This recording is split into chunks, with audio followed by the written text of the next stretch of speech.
Ada hamba-hamba Tuhan tertentu yang sepertinya sudah pakai Tuhan luar biasa, dipakai Tuhan hebat, dahsyat. Tapi ya tiba-tiba begitu saja meninggal. Nggak benar, nggak boleh.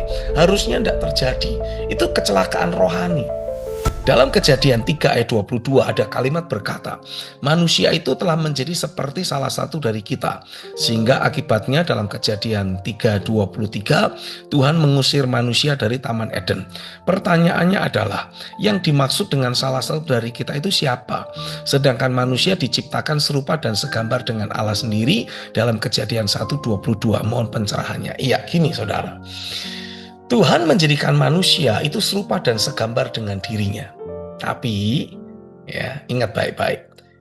Walaupun manusia itu istilahnya dalam Alkitab itu hanya sedikit lebih rendah dari keberadaan Tuhan. Karena kita kan ciptaan, ya kan? Sementara dia pencipta.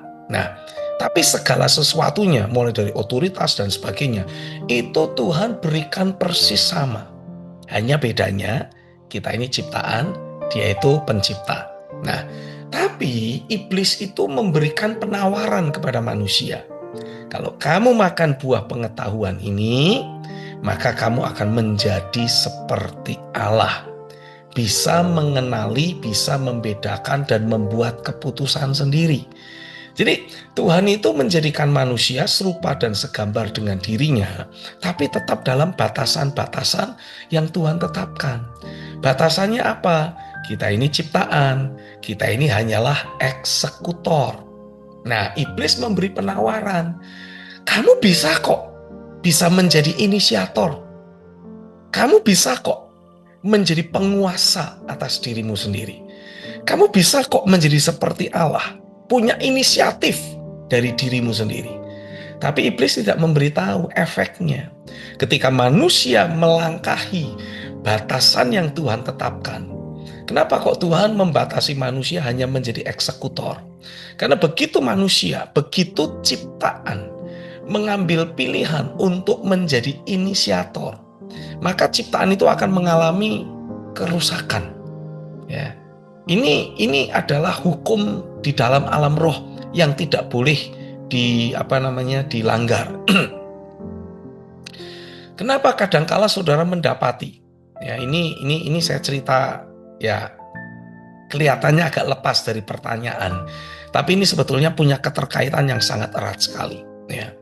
Kenapa saudara mendapati ada hamba-hamba Tuhan tertentu yang sepertinya sudah dipakai Tuhan luar biasa, dipakai Tuhan hebat, dahsyat.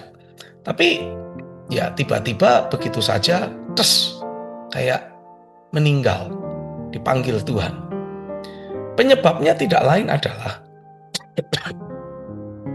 karena tanpa disadari si hamba Tuhan tadi itu dalam perjalanan pelayanannya dia itu melanggar aturan-aturan yang ada di dalam alam roh.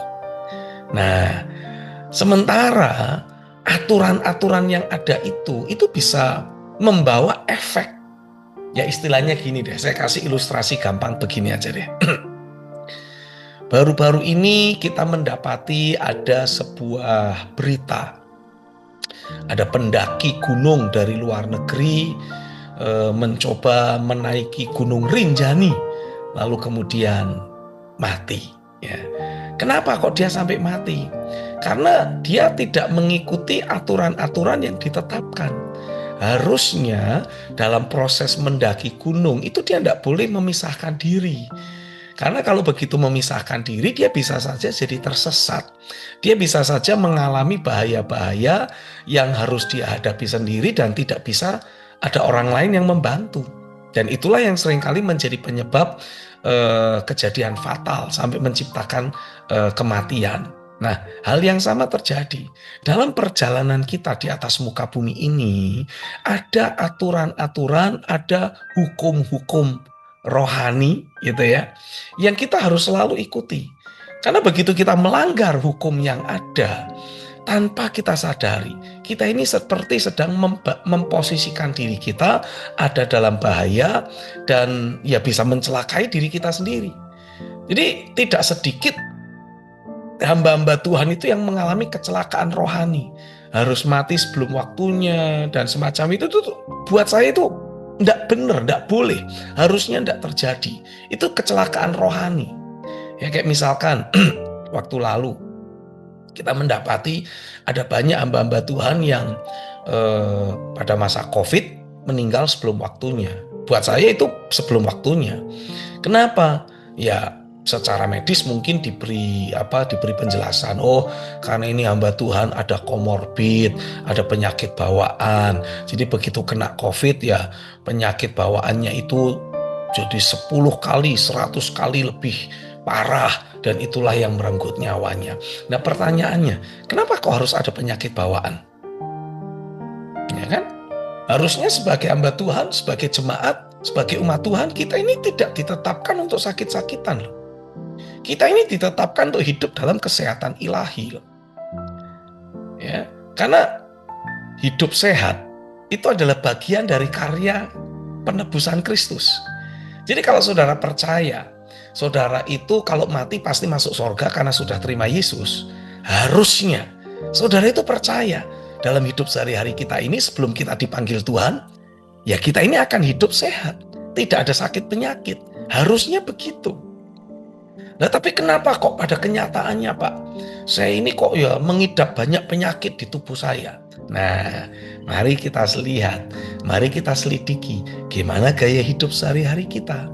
Apakah kita rajin olahraga? Apakah kita istirahat cukup? Apakah kita makannya sehat? Pola makannya bagus? Lu itu termasuk bagian dari hukum yang harus kita jalani. Itu bagian dari aturan-aturan hidup yang Tuhan tetapkan yang harus kita jalani. Kalau kita tidak mengikuti aturan itu, makan sembarangan, apa yang terjadi? Ya tentu saja organ tubuh kita jadi rusak. Kita jadi sakit-sakitan. Nah, kalau sudah sakit-sakitan terus gimana? Ya, kita butuh kesembuhan ilahi. Tapi kita doa, belum terjadi kesembuhan ilahi. Wah, sudah kadung kena COVID, lewat sudah kita. Nah, ini dia. Kenapa kok jadi lewat? Ya karena kita tidak menjagai hidup kita. Kita melanggar aturan-aturan yang ada. Jadi istilahnya ini kecelakaan rohani. Nah, jangan sampai kecelakaan rohani yang terjadi dalam hidup Adam dan Hawa, kita ulang terus. Itu sebabnya penting sekali untuk kita terus belajar hidup di dalam aturan firman. Mengikuti apapun yang Tuhan perintahkan, mengikuti apapun yang menjadi arahan dari Tuhan. Gitu kira-kira saudara ya. Saya harap cukup jelas.